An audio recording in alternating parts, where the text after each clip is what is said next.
de este espacio para conversar sobre psicología política con el programa de psicología de la Universidad Popular del Cesar. Creo que debería yo subrayar al menos esa condición de universidad popular, porque si vamos a lo que implica ese término, pues nos lleva a connotaciones muy cercanas a lo que es el quehacer de la psicología política y de la psicología comunitaria, en el sentido de trabajar con sectores populares. La Universidad Popular del Cesar nos lleva, si se quiere, a la raíz de los grupos con los cuales nosotros interactuamos. Y la posibilidad de esta cátedra, de esta conversación del día de hoy, que ha ido generando Rosana, ya con una cierta tradición desde el programa de psicología, que tiene un énfasis en psicología política, pues permite ver también una perspectiva particular del programa y de lo que nosotros podríamos llegar a conversar.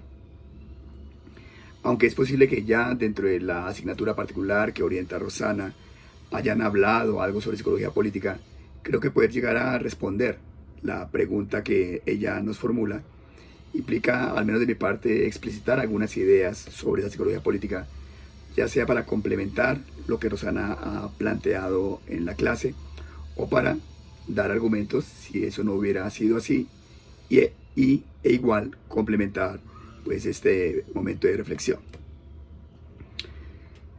Yo siempre parto del hecho de asumir que, como el nombre lo dice, la psicología política es psicología. Allí no puede llegar a haber lugar a equívocos para considerar que lo que se hace en psicología política es activismo,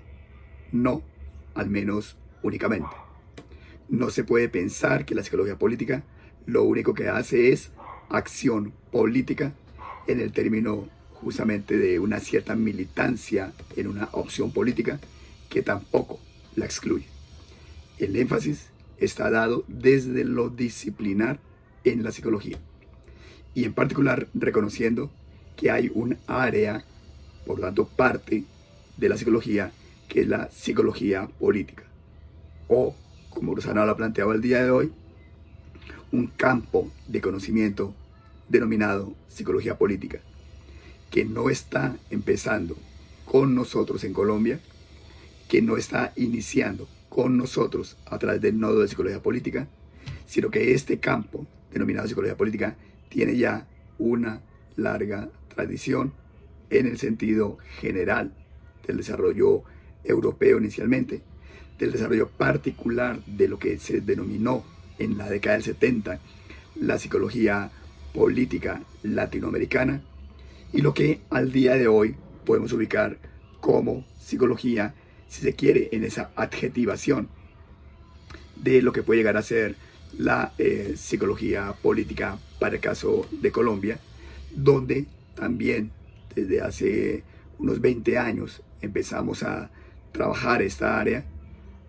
Siempre recuerdo el primer seminario de psicología política en Colombia que desarrolló la Fundación AVA, orientada por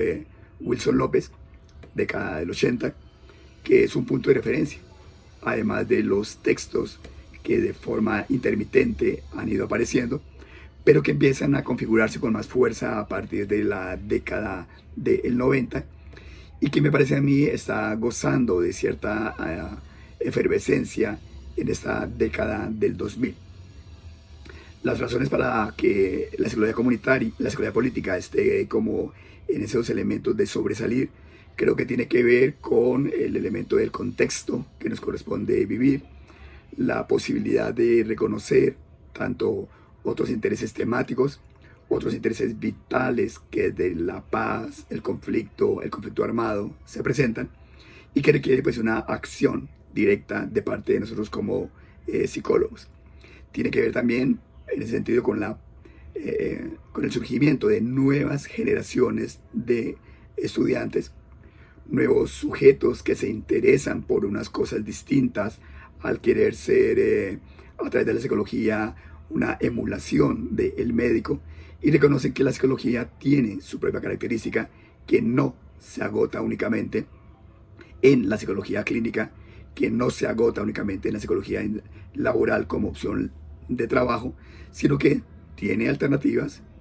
para investigar y para vivir laboralmente de ella como es la psicología política, cuyo objeto de estudio, uno dentro de muchas definiciones que hay, tiene que ver con el estudio de lo psicológico en el ámbito de la política. Yo en particular me adhiero a asumir que ese ámbito de la política tiene que ver con la subjetividad de los sujetos políticos, que por lo tanto esa subjetividad implica subjetividad política. En síntesis, el objeto de estudio de la psicología política debería ser la subjetividad política, en cuanto que en ella se sintetiza la dimensión de la psicología por vía del sujeto con una psique particular que se desdobla en subjetividad, y con la política en cuanto área de cruce con la ciencia política, que tiene su propia dimensión en esa tensión entre la política y lo político. Hasta allí no he respondido la pregunta de Rosana, hasta allí no la estoy evadiendo, sino que estoy contextualizando. Por eso entro ahora sí a el argumento de la pregunta, que la repito: ¿qué desafíos o retos se enfrenta el psicólogo político en un escenario de violencia y negociación como el colombiano? Allí creo que hay que tener en cuenta también el elemento de la procesualidad, para poder llegar a reconocer que el escenario del día de hoy en Colombia no es el mismo escenario de violencia que se vivió en la década del 70, 80 e incluso década del 90, donde hubo múltiples violencias, dentro de ellas la generada por el narcotráfico, donde hubo distintas expresiones de la guerrilla en términos de grupos guerrilleros, y una violencia incluso callejera que también incide para que se encuentre pues índices de conflicto